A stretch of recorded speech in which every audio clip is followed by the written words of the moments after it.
How to recover deleted projects in GoPro Quik. Unfortunately, GoPro Quik doesn't have a built-in feature to directly recover deleted projects within the app.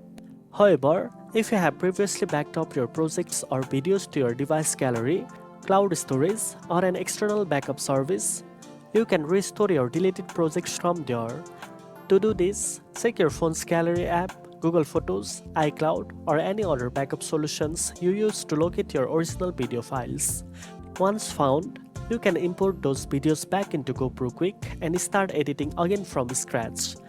It's always a good idea to regularly back up your projects and important videos to avoid losing valuable work.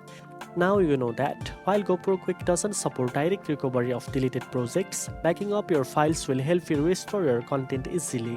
If you found this video helpful, don't forget to like, share and subscribe for more editing tips. Thanks for watching and I'll see you in the next one.